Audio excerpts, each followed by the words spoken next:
السادس عشر ومن الامور النافعة ان تعرف ان اذية الناس لك وخصوصا في الاقوال السيئة لا تضرك بل تضرهم. یہ اتنی خوبصورت بات ہے.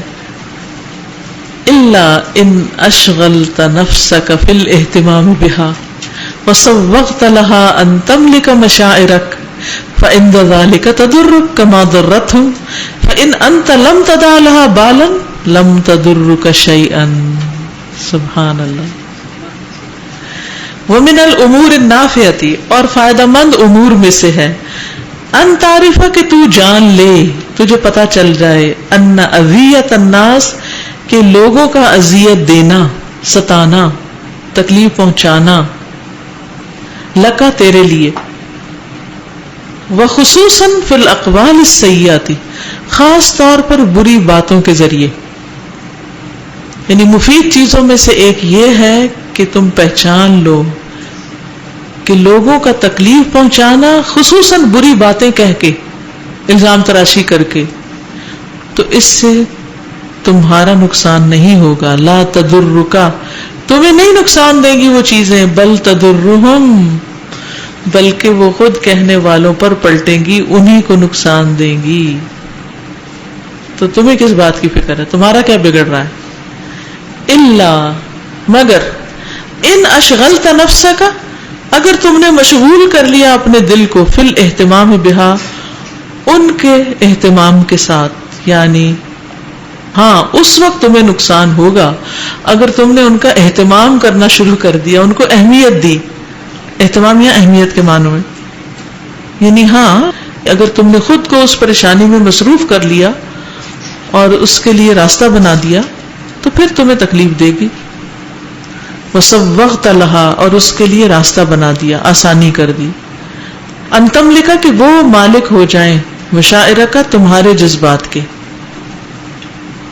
یعنی ان کو راستہ دے دیا کہ وہ آ کر تمہارے جذبات پہ کنٹرول کر لیں، تمہیں خوش نہ رہنے دیں، تمہیں غمگین کر دیں. یعنی تم نے اپنا ریموٹ کنٹرول ان کے ہاتھ میں دے دیا کہ وہ تمہارے ساتھ کھیلیں اور تمہیں خوب ستائیں، باتیں سنا سنا کے، باتیں لگا لگا کے. فَإِنَّ ذَلِكَ، تو اس وقت، تَضُرُّكَ، تمہیں نقصان دے گا، كَمَا ضَرَّتْهُمْ، جیسے ان کو نقصان دیا ہے.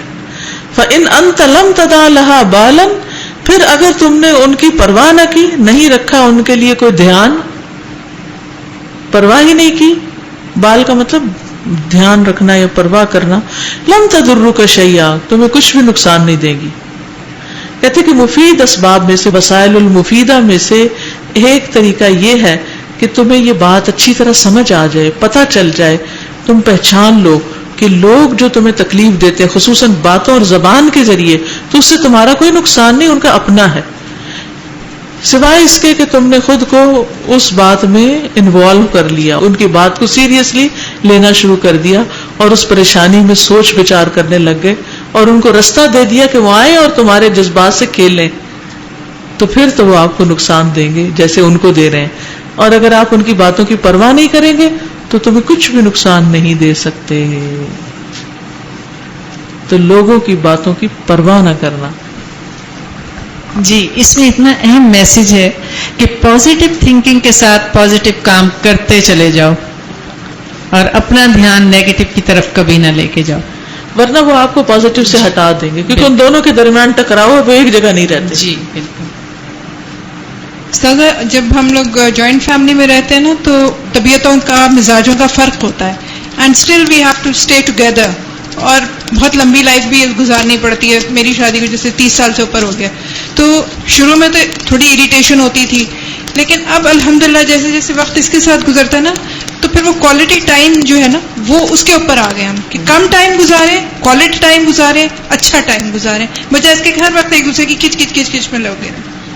اچھا، سسرال تو بعد میں آتے ہیں نا، بہن بھائیوں کے ساتھ کتنا مزاج کا اختلاف ہوتا ہے، کتنے ہی بہن بھائی آپس میں لڑ لڑ کے مرتے ہیں اور چھوٹے ہونے سے ہی شروع کر دیتے ہیں لڑائیاں، شادی تک لڑتے رہتے ہیں، پھر جب چلے جاتے پھر روتے ہیں جب لڑنے کے لیے کوئی نہیں رہ گیا. تو اذیت تو کسی سے بھی پہنچ سکتی ہے. اب یہ آپ پر ہے کہ آپ اس کو دل پر لیں کہ نہ لیں. استاذہ ایسی طرح تکلیفیں لینے کی میں شیئر کرنا چاہتی ہوں. میری بہت عزیز ہیں, ان کے بارے میں جب پتہ چلا کہ very soon she is going to be blind, تو میں بہت اپسیٹ ہوئی, بہت روئی, اس کے لیے بہت دعائیں کی. تو جب میری ان سے ملاقات ہوئی تو شی واز سو ہیپی, اور انہوں نے مجھے حدیث سنائی کہ اس کے لیے بشارت ہے جنت کی. تو اور وہ اتنی خوش تھی, اور میں واقعی ان کو دیکھ رہی ہوں, اپنے گھر میں آئی میں سوچتی ہوں ہاؤ لکی شی از نا, کہ مطلب شی از ہیپی ود دا جنت. تو میں نے کہا اس سے بہتر اور کیا بات ہوتی ہے جس کو جنت مل رہی. تو this is the way how you take your problems. بالکل. مس, جب میں جاب کرتی تھی تو میرے اوپر وہ کافی تہمتیں وغیرہ لگیں, مطلب کہ یہ جاب کرتی ہے, باہر جاتی ہے صبح سے شام تک, تو مطلب رشتہ داروں میں باتیں وغیرہ ہوئی. میں نے ان لوگوں کی تہمتوں کو بادر نہیں کیا. میں نے کہا کہ یہ جانتے نہیں ہیں مجھے اسی وجہ سے. کوئی کسی کے ساتھ ہر وقت تو ساتھ ساتھ نہیں ہوتا کہ کہاں جا رہی ہے, کیوں جا رہی ہے, کسی کو کیا پتا ہم لوگ کس طریقے سے اہتمام رکھتے ہیں اپنے نمازوں کا, کسی چیز کو پیچھے نہیں چھوڑتے. لیکن میں نے ان لوگوں کی باتوں کا بادر نہیں کیا. اور اس کے ساتھ ساتھ شاید میں نے اپنی اصلاح بھی کی کہ شاید عورت کو چار دیواری میں ہی رہنا چاہیے. میں نے اپنی بھی اصلاح کی اور میں نے وہ جاب چھوڑ دی. میں نے یہ پڑھنی شروع کی تھی کتاب پہلے دن ہی, تو ایسا فیل ہوا کہ ہم بلایا جاتے ہیں نکاح کے موقع پر, تو جیسے اٹ از سو پرٹیننگ, ایک نئی زندگی شروع ہو رہی ہوتی ہے, اور ان اصولوں کے ساتھ ہو تو جیسے جیسے یہ آگے ہوتی چلی جا رہی ہے اور زیادہ اس چیز کی کہ پیرنٹس کے گھر تو ہر کوئی برداشت کر لیتا ہے, بٹ وہ جو نئی زندگی ہے اور اس کے اندر آپ کی نسلوں کو امپیکٹ ہونا ہے, اس میں اگر آپ اسی کی تدریس کی جائے اور how important this would be, effective بھی ہوگی زندگی. ایک چیز یاد رکھیے کہ ایک دفعہ پڑھنے سے بات صرف سمجھ میں آتی ہے, اپلیکیشن بعض اوقات مشکل ہوتی ہے. تو یہ کتاب ایک دفعہ پڑھ کے اپنی شیلف میں نہ سجا دیں, اس کے کچھ حصوں کو پھر دہرائیں. اور یہ جو اصولوں کی لسٹ ہے نا, یہ جو 16-17 اصول ہیں, یہ آپ کی ٹپس پہ ہونے چاہیے, کس سچویشن میں کیا کرنا ہے. اگر فرسٹ ایڈ ہو گئی تو باقی کام بھی ٹھیک ہو جائے گا. جب آپ پہ کوئی الزام لگاتا ہے نا تو تب آپ برداشت نہیں کر سکتے, اور پھر آپ شروع ہو جاتے ہیں اپنی صفائیاں دینے, نہیں میں ایسی نہیں ہوں, نہیں میں نے یہ نہیں کیا. تو مجھے اس سے حضرت عائشہ رضی اللہ عنہا کا ایٹیچیوڈ یاد آ رہا تھا. اتنا بڑا الزام لگنے کے بعد اتنی وہ کام روئی ہیں وہ, لیکن اپنے اللہ سے مدد مانگ رہی ہیں, اور پھر دیکھیں کہ ان کی مدد آئی کہاں سے. تو یہ جو الزام کے جواب میں ہم لوگ اپنی وضاحتیں دینا شروع ہو جاتے ہیں نا اپنے بارے میں, اس سے مزید الزام کو تقویت ہوا لگتی ہے. خلاصہ یہی ہے کہ لوگوں کی باتوں کی پرواہ نہ کرو, ٹھیک ہے, لوگوں کی باتوں کی پرواہ نہ کرو. نبی صلی اللہ علیہ وسلم اور آپ کے ساتھی جو تھے وہ اہل کتاب کی باتوں سے درگزر کیا کرتے تھے. اللہ تعالیٰ نے ان کو حکم بھی دیا تھا کہ ان کی اذیتوں پر صبر کریں. اللہ تعالیٰ فرماتے ہیں وَلَا تَسْمَعُنَّ مِنَ الَّذِينَ أُوتُوا الْكِتَابَ مِنْ قَبْلِكُمْ وَمِنَ الَّذِينَ أَشْرَكُوا أَذًى كَثِيرًا. پہلے سے پریپیئر کر دیا, یقیناً تم ان سے بہت سی دل آزاری کی باتیں سنو گی. کن سے؟ جنہیں پہلے کتاب مل چکی تم سے, اور ان سے بھی جو مشرک ہیں. یہ تمہیں چھوڑیں گے نہیں, یہ ایسا کریں گے. تم نے کیا کرنا ہے؟ وَاصْبِرْ عَلَىٰ مَا يَقُولُونَ وَاهْجُرْهُمْ هَجْرًا جَمِيلًا. جو کچھ یہ کہتے ہیں اس پہ صبر کیجیے اور خوبصورت طریقے سے ان سے الگ ہو جائیے, یعنی ان کی باتوں کے پیچھے نہ پڑیے. پھر باتوں سے سینہ تنگ نہیں کرنا. وَلَقَدْ نَعْلَمُ أَنَّكَ يَضِيقُ صَدْرُكَ بِمَا يَقُولُونَ. ہمیں پتہ ہے جن باتوں سے آپ کا سینہ تنگ ہوتا ہے, تو کریں کیا؟ لا تحزن علیہم. سورۃ النحل میں آتا ہے 127-28 میں, وَاصْبِرْ, اور صبر کیجیے, وَمَا صَبْرُكَ إِلَّا بِاللَّهِ. صبر اللہ ہی کے اذن سے ہوتا ہے, اللہ کی توفیق سے. وَلَا تَحْزَنْ عَلَيْهِمْ, ان پر غمگین نہ ہو. وَلَا تَكُ فِي ضَيْقٍ مِّمَّا يَمْكُرُونَ, اور ان کی چالوں پر دل تنگ نہ ہو. چالیں چل رہے ہیں اور آپ تنگ نہیں ہو, کتنی بڑی بات ہے, تاکہ آپ موسٹ پروڈکٹیو انسان رہیں. ان اللہ مع الذین اتقوا والذین هم محسنون. بلا شبہ اللہ ان لوگوں کے ساتھ ہے جو اس سے ڈرتے ہیں اور جو اچھے کام کرتے ہیں. اللہ اکبر. اللہ کا ساتھ, اللہ کی مدد تقوی اور احسان کے ساتھ آتی ہے. اللہ کا ڈر پیدا کریں, اور پھر باتیں کرنے والے خود نقصان اٹھاتے ہیں. سورۃ الانعام آیت 10 میں آتا ہے وَلَقَدِ اسْتُهْزِئَ بِرُسُلٍ مِّن قَبْلِكَ فَحَاقَ بِالَّذِينَ سَخِرُوا مِنْهُمْ مَا كَانُوا بِهِ يَسْتَهْزِئُونَ. بلا شبہ آپ سے پہلے کئی رسولوں کا مذاق اڑایا گیا, تو ان لوگوں کو جنہوں نے مذاق اڑایا تھا اسی چیز نے ان کو عذاب میں گھیر لیا جس کا وہ مذاق اڑاتے تھے، یعنی اپنی باتوں کے پھیر میں خود ہی آ گئے. حضرت نوح علیہ السلام کی کشتی کا لوگوں نے مذاق اڑایا کہ یہ خشکی پہ کیسے چلے گی. اسی طرح باقی بھی. تو انسان باتوں کی پرواہ کیے بغیر اپنا پازیٹیو کام جاری رکھے، محنت کرتا رہے، ایک دن حق ثابت ہو جائے گا.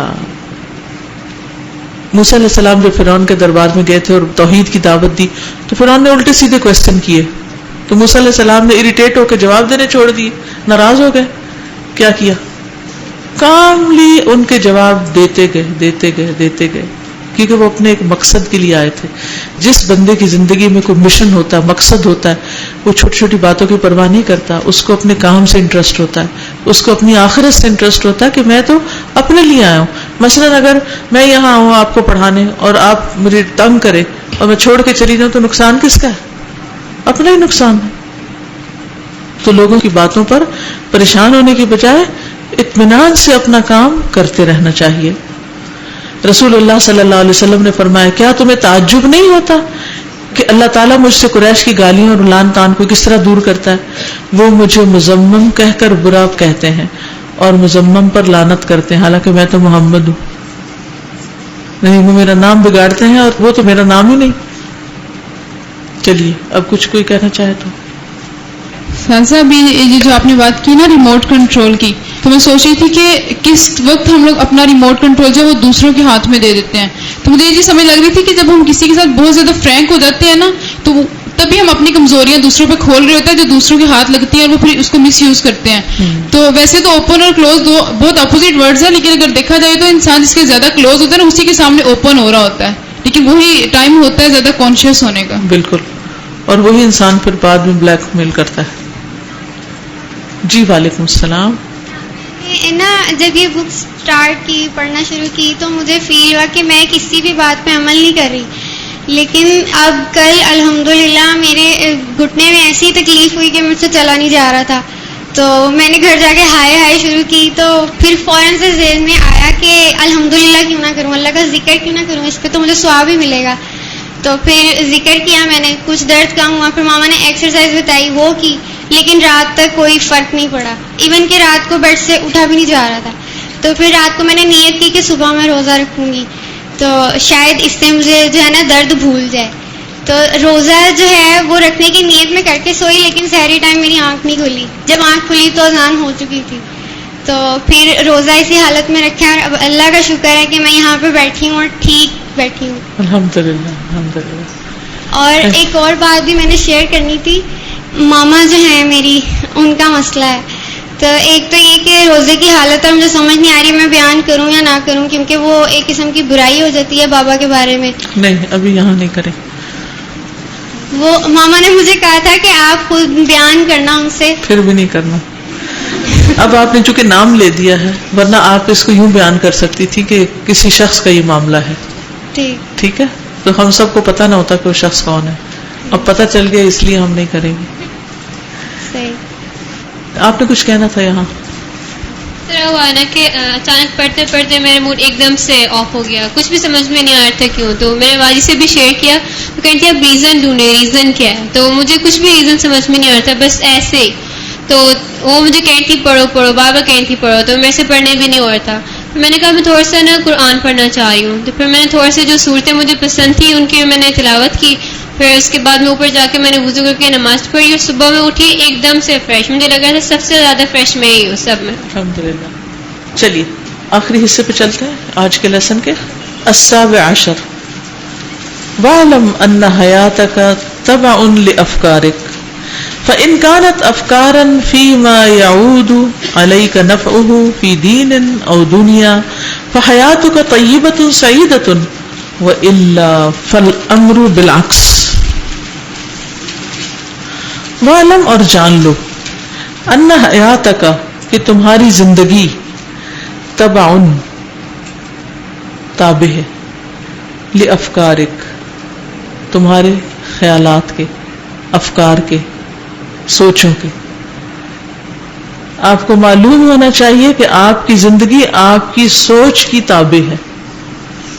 فَإِنْ كَانَتْ أَفْكَارًا، پھر اگر ہیں وہ سوچیں، فیما یعود علیکا جو تم پر پلٹتی ہیں, نفعہ فی دینہم او دنیا, دین یا دنیا میں نفع دیتی, یعنی جن کا نفع پہنچے آپ کو دین یا دنیا میں. فحیاتک طیبۃ سعیدۃ, تو وہ تمہاری زندگی پاکیزہ اور خوشگوار ہے. وإلا, ورنہ فالامر بالعکس, معاملہ الٹ ہے. آپ کو معلوم ہونا چاہیے کہ آپ کی زندگی آپ کی سوچوں اور افکار کی تابع ہے. اگر آپ کی سوچ ایسی چیزوں کے بارے میں ہے جس کا دین اور دنیا میں آپ کو فائدہ پہنچے گا تو آپ کی زندگی پاکیزہ اور خوشگوار ہے, ورنہ معاملہ برعکس ہے. اگر آپ کی سوچیں آپ کو ایک پروڈکٹیو انسان بنا رہی ہیں, آپ کے دین اور دنیا میں خیر اور بھلائی کا باعث ہے, اصلاح کا باعث ہے, تو آپ خوش قسمت انسان ہیں, ورنہ پھر آپ بدبخت ہیں. تو حیات سعیدہ کا یہ راز ہے کہ سوچیں خوشگوار ہوں, سوچیں مثبت ہوں, سوچ اچھی ہو. اچھی سوچ کے حامل لوگ اچھے بول رکھتے ہیں اور اچھا کردار رکھتے ہیں. جس کی سوچ میں نیگیٹیوٹی ہے, جو دوسروں کے بارے میں برا ہی سوچتا ہے, بدگمانیوں کا شکار رہتا ہے, ان کے بارے میں بات کرتا ہے تو بری ہی کرتا ہے, ایسا شخص کبھی بھی خوش نہیں ہو سکتا, کبھی بھی وہ اپنی زندگی میں کوئی کامیابی حاصل نہیں کر سکتا, کچھ اچیو نہیں کر سکتا, کیونکہ دوسرے لوگ اس سے بیزار ہوتے ہیں اور وہ اس کو پھر پاؤں سے لتاڑتے ہیں. جی کوئی کچھ کہے گا اس بات میں؟ بولیے. استاذہ, ایک انگلش کی جو سیئنگ ہے, watch your thoughts because your thoughts become your words, watch your words because they become your actions, watch your actions because they become your habit, and watch your habit because that becomes your personality. تو وہ thought سے start ہوا process اور جا کے personality پہ and ہوا. وہ بالکل ایگزیکٹلی یہی چیز جو مصنف نے ہمیں بتائی. بالکل. ہم میں سے کتنے لوگ ہیں جو اپنی سوچ پہ پہرا رکھتے ہوں, اپنے آپ کو منفی سوچنے نہ دیں, کیونکہ پہلی چیز خیال ہی آتا ہے, یہ شخص کوئی مجھے ڈاؤٹ فل ہی لگتا ہے, یہ کوئی صحیح بندہ نہیں لگتا, اس کی شکل پہ ہی لکھا ہوا ہے, یہ بڑا چال باز ہے. اگر لوگوں کی باتیں آپ سنیں, ان کے تبصرے سنیں, کیسے لوگوں کو ڈسکرائب کرتے ہیں, کیا کیا ٹائٹل دیتے ہیں وہ لوگوں کو, پتہ ہے آپ کو, کس طرح ان کو نام دیتے ہیں. یہ جو نام رکھنے کی عادت ہے جس سے قرآن نے منع کیا ہے, وَلَا تَنَابَزُوا بِالْأَلْقَابِ, تو آپ نے کبھی دیکھا لوگوں کو جو دوسروں کے نام رکھ رہے ہوتے ہیں؟ کبھی اپنے گھروں میں, خاندانوں میں, لوگوں میں, فلاں ایسا ہے, فلاں ایسا, ہر ایک کا کوئی نہ کوئی نام رکھا ہوا ہوتا ہے. یہ کس طرح کی سوچ اور شخصیت کا عکاس ہے؟ بری سوچ کا. نیگیٹو سوچتے ہیں تو نیگیٹو نام دیتے ہیں, اور پھر اس کے پیچھے اس کو اسی نام سے یاد کرتے ہیں. اگر وہ آ جائے تو اس کا وہی نام لیتے ہیں کہ فلانا آ گیا. یہ سب منفی ذہنیت کی باتیں ہیں. سازا, ہم کسی بھی ٹرم کو بہت لمیٹڈ ڈیفائن کرتے ہیں, کہ جیسے ابھی انصاف کی بات ہوئی تو ہم انصاف صرف سمجھتے ہیں کہ معاملات میں انصاف ہوتا ہے. معاملات میں تو اکثر ہم انصاف کر لیتے ہیں, لیکن ہم اپنی سوچوں میں انصاف سے کام نہیں لیتے, تبھی تو کسی کے بارے میں برا گمان کر رہے ہوتے ہیں. دیکھیے, جب کسی کے بارے میں رائے رکھیں تو ایک طرف ایک پلڑے میں اس کی خوبیاں رکھیں, ایک میں خامیاں رکھیں, اور پھر اس کا وزن کریں کہ وہ اچھا انسان ہے کہ نہیں. لیکن ہم خوبیوں کو بالکل بلا دیتے ہیں, تو انصاف کہاں سے ہوگا؟ سر, جیسے ہم لوگوں کو آبزرو کرتے ہیں نا, تو میں جب بھی کچھ ایسے لوگوں کو دیکھتی ہوں جو خوش ہوتے ہیں, تو میں یہ سوچتی ہوں کیوں وہ اتنے خوش ہیں. تو اس کے پیچھے یہ ریزن نہیں ہوتی کہ ان کو سب کچھ مل گیا, ریزن یہ ہوتی ہے کہ وہ اس چیز کو بہت پازیٹیولی سوچ رہے ہوتے ہیں, اور جو مل رہا ہوتا ہے اس پہ بہت تھینک فل ہوتے ہیں. فوٹو کاپیئر مشین ہمارے آفس کی خراب تھی, مجھے سائٹ والے آفس میں جانا پڑتا, پورے پلازا کا میں گھوم لیتی تھی. اور جب میں نے آفس چھوڑنے کا فیصلہ کیا تو ہر چیز ٹھیک ہو گئی, سگنیٹری بھی چینج ہو گئی, وہ اکاؤنٹنٹس وغیرہ کو بلانا پڑتا تھا کال پہ, بہت زیادہ مشکلات کا سامنا کرنا پڑتا تھا. لیکن اسی دن لاسٹ ڈے جس دن میں نے جانا تھا سب کچھ آ گیا, سگنیٹری چینج ہو گئی, جو قریب کے لوگ تھے ان کی سگنیٹری ہو گئی چیکس کے اوپر, اور کاپیز بھی ٹھیک ہو گیا, اسکینر بھی آ گیا. میں نے کہا یہ سارا کچھ میرے لیے تھا. تو پھر میں نے اس وقت صبر کیا, میں نے کہا اللہ تعالیٰ مجھے یہ سب کچھ سکھانا چاہ رہے تھے اور میرا اسٹیمنا بڑھانا چاہ رہے تھے کام کرنے کا. کیونکہ مشکلات سے انسان کے اندر وسعت پیدا ہوتی ہے. جو پریشر ہوتا ہے نا, وہ بعض اوقات انسان کو بڑے کام کرنے کے لیے تیار کرتا ہے.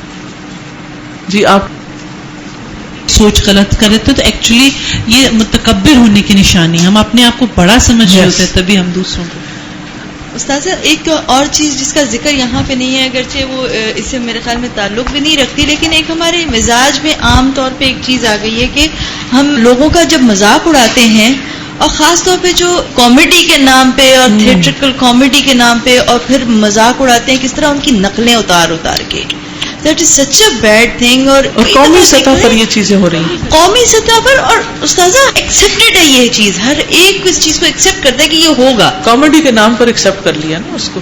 جی ان ساری چیزوں سے ایک بات جو سمجھ میں آ رہی ہے وہ یہ کہ کمپنی بہت میٹر کرتی ہے. جیسی صحبت ہوگی ویسی آپ کی سوچ ہوگی اور ویسے ہی سب کچھ ہوگا. جیسے اگر اچھی کمپنی ہے تو آپ کو حق اور صبر پہ ابھارے گی اور آپ وہ جو ٹائم ہے بہت اچھی طرح سے گزاریں گے اور اللہ سے اور قریب. اور اگر بری صحبت ہوگی تو پھر آپ کو پریشانیوں میں اور مظلومیت اور یہ سارا. سوچ پیدا کیسے ہوتی ہے نا، کسی کی بات سے ہوتی ہے نا. مثلا اس وقت جب میں کوئی بات کرتی ہوں تو آپ سب سوچنے لگ جاتے ہیں نا، تو وہ جس قسم کی بات ہوتی ہے اسی طرح آپ سوچنا شروع کر دیتے ہیں. اس وقت میں بیٹھ کے کسی کے خلاف باتیں کروں تو آپ کی سوچ وہی ہوگی. تو صحبت سے، کمپنی سے، جن لوگوں سے ہمارا انٹریکشن ہوتا ہے اس سے بہت فرق پڑتا ہے، کیونکہ وہ ہماری سوچوں پہ اثر انداز ہوتے ہیں نہ چاہتے. لیکن یہ یاد رکھیے کہ نیکی کی سوچ پر بھی اجر ہے. سبحان اللہ. یعنی اگر اچھا سوچتے ہیں تو دنیا کی زندگی تو اچھی ہوتی ہی ہے، لیکن ساتھ اجر و ثواب بھی ملتا چلا جاتا ہے. حدیث میں آتا ہے، حدیث قدسی ہے کہ بے شک اللہ تعالیٰ نے نیکیاں اور برائیاں لکھی، پھر ان کو بیان فرمایا.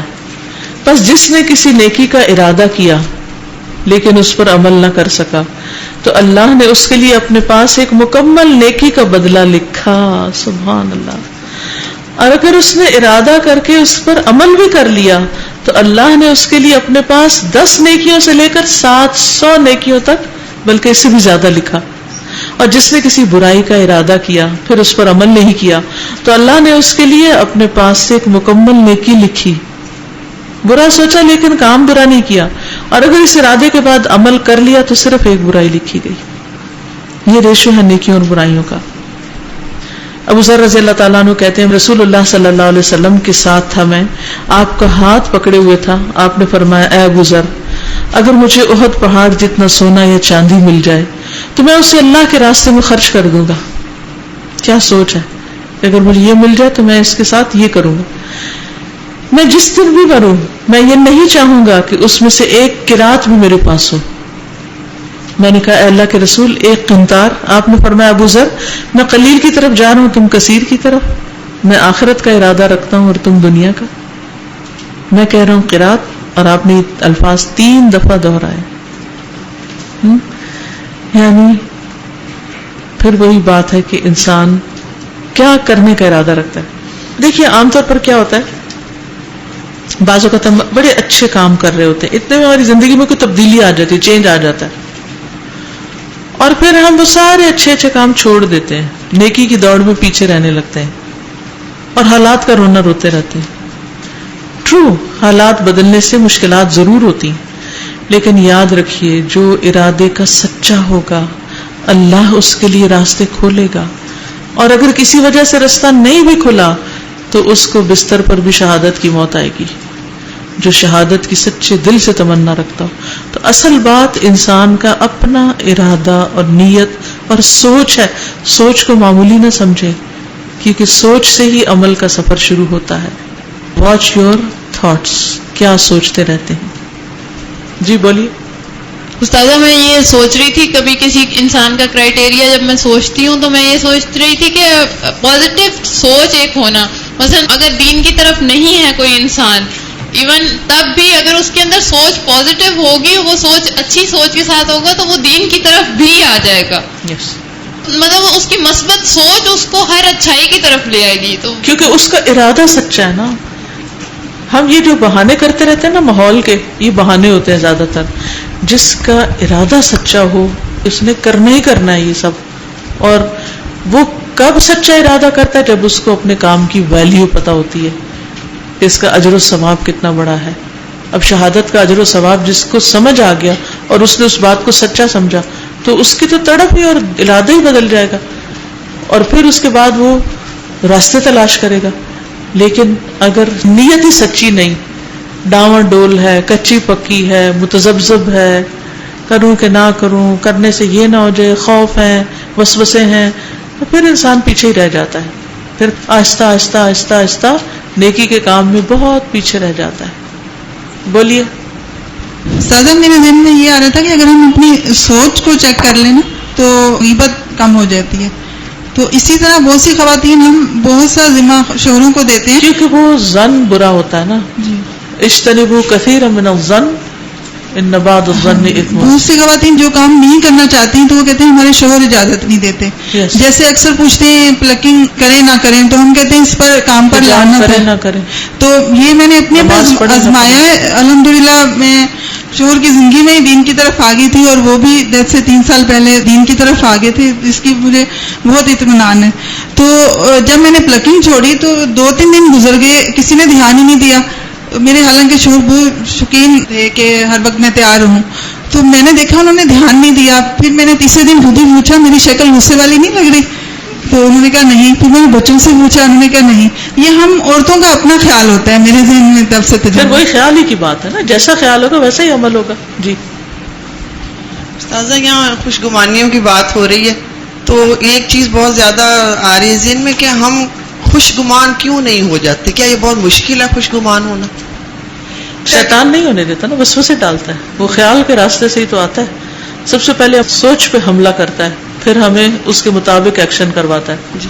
یہ فزیکلی بھی مجھے لگتا ہے ہم پر اثر انداز ہوتی ہے. سوچیں کہ خوشگمان بندے کا چہرہ ہمیں بہت اچھا لگتا ہے, دیکھنے میں بھی وہ نظر آتا ہے, جی سب کو چہرے پہ آتا ہے, اسمائلنگ فیس ہو جاتا ہے. لیکن کبھی کبھی خوشگمان بندے کو تھوڑی سی یہ پریشانی آ جاتی ہے کہ اس کا چہرہ کیونکہ اسمائلنگ ہے تو کبھی پریشان بھی ہوتا ہے, تو دوسرے مانتے نہیں کہ یہ تو پریشان. کیا ضرورت ہے منوانے کی؟ تو تھوڑی دیر کے لیے ہوتی ہے پریشانی, اس کے بعد یہ ہوتا ہے کہ اچھا ہے میری پریشانی کا انہیں پتہ نہیں چلا. الحمدللہ. بڑا اچھا ایک کیا پردہ ڈال ضرورت ہے دیتے ہیں. لوگوں کو بتانے کی اچھا ہے پتہ ہی نہ چلے کسی کو, اور اجر اللہ کے پاس ہو. کیونکہ جب پتہ چلے گا پھر وہ وقت ضائع کریں گے ہمارا کہ کیا ہوا آپ کو, بار بار پوچھے کیا ہوا کیا ہوا, اور بعض اوقات انسان نہیں بھی بتانا چاہتا کہ کیا ہوا. جی استاذ کوئی آسان سے ٹپس دیں کہ جو بدگمان رہتے ہیں لوگ, جلتے کڑتے رہتے ہیں, آسان. دیکھیے کل یا پرسوں میں نے یہ بات کی تھی کہ لوہے کو لوہا کاٹتا ہے, تو اپنا 100 شارپن کر لیں جس سے آپ نے کٹنگ کرنی ہے اپنے برے خیالات کی, یعنی اس کا ازالہ اس کا توڑ لائیں, اور وہ اس کے اپوزٹ میں اپنے آپ سے خود کہیں کہ نہیں مجھے تو برا نہیں سوچنا, مجھے اچھا سوچنا ہے. جب وہ ذوق یقین پیدا تو کٹ جاتی ہے زندگی. اچھا میں تھوڑا سا آپ کو شیئر کرنا چاہتی ہوں اپنا کہ میں کس جگہ پہ رہتی ہوں, اور میرے دل میں الحمدللہ تڑپ تو بہت ہے کہ میں کچھ نہ کچھ کروں, لیکن جیسے کہتے ہیں نا کہ اختلاف تو دین کا حسن ہے. میرے ہسبینڈ جو انہوں نے درس نظامی کیا ہوا ہے, اور ہمارا جو گھر ہے مطلب جو اس وقت میں رہ رہی ہوں وہ مولانا طارق جمیل کا مدرسہ ہے, اس کے اندر میں رہتی ہوں. تو وہاں پہ مجھے بہت کچھ سننا پڑتا ہے الہدا کے بارے میں اسپیشلی, اور لاسٹ کچھ دن گزرے ہیں اس میں مجھے یہ سننا پڑا کہ کسی کے سامنے میرا ذکر ہو گیا کہ میں الہدا سے پڑھ کے آئی ہوں. اول تو میں کسی کو بتاتی نہیں ہوں کہ میں کہاں سے پڑھ کے آئی ہوں, کسی کو اور کو بتا رہی تھی تو انہوں نے ایک استاد کی بیوی نے سن لیا, اور جب انہوں نے سنا کہ میں الہدا سے پڑھ کے آئی ہوں تو انہوں نے بہت اس بارے میں کہ وہ تو اسرائیلیوں کا ہے, وہ تو یہ ہے, وہ تو وہ ہے, تو انہوں نے اس بارے میں اتنا, لیکن میں خاموش رہی.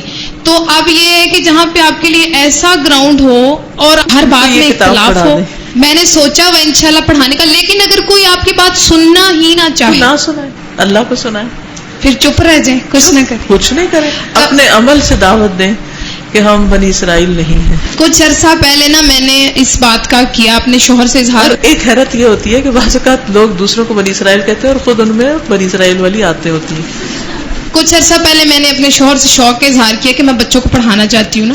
الحمدللہ انہوں نے کبھی اختلاف نہیں کیا کسی چیز پہ, تو انہوں نے کہا کہ ٹھیک ہے پڑھانا چاہتی ہوں نا تو تھوڑا سا نا اس چیز پہ کرنا پڑے گا کہ بک سامنے نہ آئے کہ آپ کہاں سے پڑھا رہی ہو, بک کو پیچھے رکھنا ہے.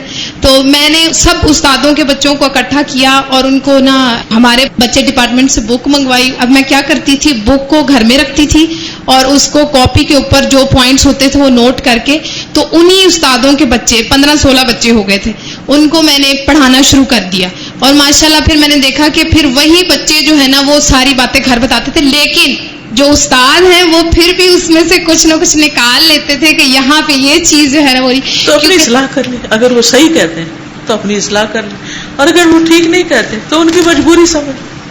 دوسروں کی مجبوریاں بھی سمجھنی چاہیے. بعض لوگ اپنے دل کے ہاتھوں مجبور ہوتے ہیں. اور ایک اور چیز وہ یہ کہ نماز کے بارے میں بہت مسئلے مسائل ہوتے ہیں کہ اگر مجھے کسی کے گھر میں نماز پڑھنی پڑ جائے انہی گھروں میں سے تو مجھے بہت کچھ سننا پڑتا ہے. اور حتیٰ کہ ایک دن تو یہ ہوا میں نماز پڑھ رہی تھی تو ایک آ گئی اور انہوں نے مجھے نماز میں ہی مجھے صحیح کرنا شروع کر دیا کہ آپ نہ سجدہ ٹھیک کرتی ہیں, آپ سجدہ کرنا چاہیے بالکل زمین کے ساتھ لگ کے, آپ رکوع بھی صحیح نہیں کرتی ہیں, آپ مردوں کی طرح نماز پڑھتی ہیں. اور آپ ایسے موقع پہ کہہ دیں کہ آپ کا سمجھانا فرض ہے, آپ نے سمجھا دیا, آپ کی ذمہ داری پوری ہوگی, اب مجھے آزادی دے دیں جو میں کرنا چاہوں. آپ کوشش ایسی چیزوں کو ہنس کے لیا کریں. اور ویسے کوشش میں یہ کرتی ہوں کہ میرا نماز کا ٹائم جو ہے وہ گھر میں جا کے پڑھوں. نہیں, ڈرے بھی نہیں, آرام سے کریں, محسن بنیں, آرام سے اپنے کام کریں. سب سے بہترین چیز یہ ہوتی ہے کہ اپنے اندر کانفیڈینس رکھیں کہ جو آپ کر رہے ہیں وہ صحیح ہے. اگر وہ صحیح نہیں تو پھر کریں بھی نہ, اور اگر صحیح کر رہے ہیں تو کسی سے ڈریں بھی نہ. ٹھیک ہے, میں یہ سب کو کہوں گی جو کرنے لگے سوچ سمجھ کے کریں, آنکھیں بند کر کے کسی کی تقلید میں نہ کریں. اور جب دلیل کے ساتھ کرنے لگے پھر ساری دنیا بھی مخالف ہو جائے تو آپ اس پر ریلیکس ہو کر اپنا کام کرتے رہیں, ایک دن وہ مان جائیں گے. السلام علیکم ورحمۃ اللہ وبرکاتہ. سبحانک اللہم وبحمدک اشہد ان لا الہ الا انت استغفرک واتوب الیک.